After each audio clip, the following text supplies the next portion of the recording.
Classes में। और आज का जो क्लास है क्लास 13 है और ये हिंदी पेपर 2 का है। झारखंड का number 1 short notes Hindi paper 2 के लिए। और आज का जो क्लास है काव्य कुंज के निर्धारित कवि भूषण जी के बारे में पढ़ेंगे। अगर आप ये short notes, hand retain notes अगर आप परचेज करना चाहते हैं तो आप एडी क्लासेस ऐप पे ओनली 399 में ये परचेज कर सकते हैं। बहुत ही बेहतरीन नोट्स है, झारखंड का नंबर 1 शॉर्ट नोट्स। ऐसा आपको कोई भी नहीं देंगे, ठीक है। केवल एडी झारखंड क्लासेस पे जैसा नोट्स नागपुरी का हो, खोटा का हो, हिंदी का हो, नोट्स वैसा मिल जाएगा, आपको कोई भी इंस्टीट्यूट वाले नहीं देंगे, ठीक है। Then join the AD Jharkhand classes channel and the AD classes app. तो ये जो है भूषण जी के बारे में हम लोग को पढ़ना है। पंचायत का भूषण नहीं है, ये कवि हैं, महान कवि, ठीक है। तो वीर रस के सर्वश्रेष्ठ कवि माने जाते हैं। अगर आपसे पूछें कि भूषण जी को, है ना, निम्न में से किसे वीर रस के सर्वश्रेष्ठ कवि के रूप में जाना जाता है तो वो हैं भूषण जी, ठीक है। और मैं क्लास स्टार्ट करने से पहले एक बात बता दूं कि एलडीसी का जो है सीजीएल के लिए, और ये जेपीएससी में भी आपका काम आएगा, क्योंकि जेपीएससी में भी इन लोग के बारे में पढ़ना है, इन कवियों के बारे में पढ़ना है। जैसे सीजीएल के लिए कॉम्बो कोर्स जो है ओनली 799 में अवेलेबल है। P2 में जो है नागपुरी, हिंदी और खोटा तीनों अवेलेबल है, ओनली 399 में ये प्रोवाइड कराया जा रहा है। झारखंड जी के 199 में, अगर P2 प्लस झारखंड जी के अगर लेते हैं तो 499 में दिया जा रहा है।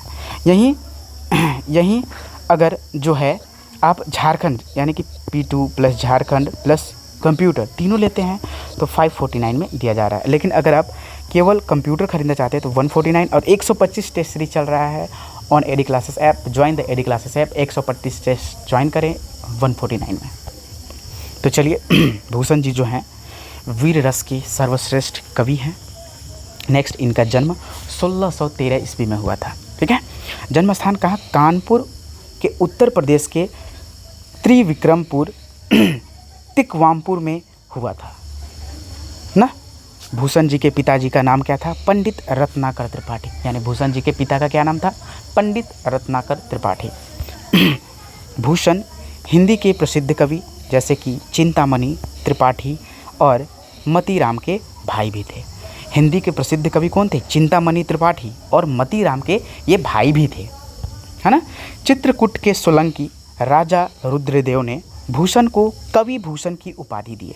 तो ये बताइए कि भूषण जी को ना कवि भूषण का उपाधि कौन दिए? और ये भी पूछ सकता है कि कहाँ के राजा दिए थे? तो चित्रकूट के सोलंकी राजा रुद्रदेव ने इन्हें उपाधि प्रदान किया था। भूषण जो है, भूषण जी कहाँ रहते थे? शिवाजी दरबारी थे, है ना। निधन इनका कब हुआ था? 1715 ईस्वी में इनका देहांत हो गया, मृत्यु हो गया, निधन हो गया।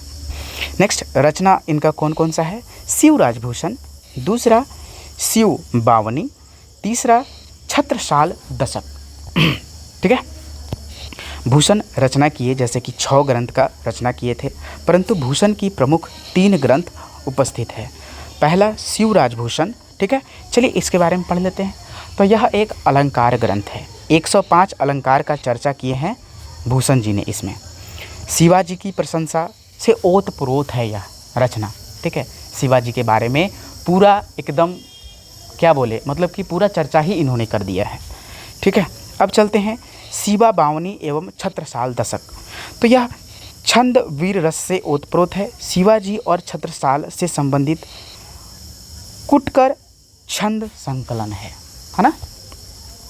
काव्य विशेषता का बात करूं तो भाव पक्ष और कला पक्ष। मैं स्टार्टिंग से ही बोल रहा हूं कि काव्य विशेषता में 2 होते हैं, एक भाव पक्ष होता है, एक कला पक्ष होता है, ठीक है। तो भाव पक्ष में अब की इनका राष्ट्रीयता देखते हैं, भाव कैसा था इनका। कला पक्ष में इनकी कला, क्या क्या कला था वो चीज़ हम लोग जानते हैं। तो राष्ट्रीयता यानी कि विलासिता, परतंत्रता के युग में स्वतंत्रता यानी ओजस्विता, तेजस्विता, राष्ट्रीयता का स्वर भूषण से ही सुनते हैं। शिवाजी एवं छत्रसाल ओजस्वी कविता द्वारा यशोगात किया गया था, ठीक है। भूषण हिंदी साहित्य के प्रथम राष्ट्रीय कवि थे। तो भूषण जी को हिंदी साहित्य का प्रथम राष्ट्र कवि माना गया है। अगर आपसे प्रश्न पूछे हिंदी साहित्य के प्रथम राष्ट्र कवि कौन थे, तो भूषण जी थे ना। वीर रस का मार्मिक व्यंजना जो है किस प्रकार है। भूषण के काव्य की दूसरी बड़ी विशेषता वीर रस की अद्भुत व्यंजना है। क्या है? वीर रस की अद्भुत व्यंजना। ठीक है। वीर रस जो है सहकारी, रौद्र एवं भयानक रस है। जो वीर रस है इसमें सहकारी, रौद्र एवं भयानक रस है। शिवाजी के आतंक की व्यंजना में नूतन उद्भावना का प्रयोग इसमें किया गया है। कला पक्ष का बात करें तो क्या भाषा थी इनकी? भाई ब्रज भाषा के थे। अरबी, फारसी और भी अन्य भाषा क्या जानते थे? अरबी, फारसी, प्राकृत और बुंदेलखंडी खड़ी बोली। इस प्रकार से शैली क्या था इनका? तो ओज युक्त वर्णन शैली मजबूत थी जो मौजूद थी। इसमें ध्वन्यात्मक और चित्रात्मकता का गुण अत्यधिक विद्यमान था। मुक्तक शैली का प्रयोग इसमें हुआ है। छंद और अलंकार का बात करें तो भूषण ने कवित, सवैया, छप्पई छंदों का प्रयोग किया है। भूषण ने अनुप्रास अलंकार में क्या किया? अनुप्रास, रूपक, यमक, उपमा, उत्प्रेक्षा, अतिशयोक्ति अलंकार का इन्होंने प्रयोग किया है। हिंदी के वीर रसात्मक काव्य में भूषण की कविता अद्वितीय स्थान की अधिकारी है ना। हिंदी साहित्य में इनका स्थान क्या है? तो रीति काल के कवियों में एक विशेष स्थान प्राप्त है। तो दोस्तों यहाँ जो है आप भूषण जी के बारे में टोटल आप पढ़ चुके हैं और अभी जो है काव्य यानी कि निर्धारित काव्य कुंज के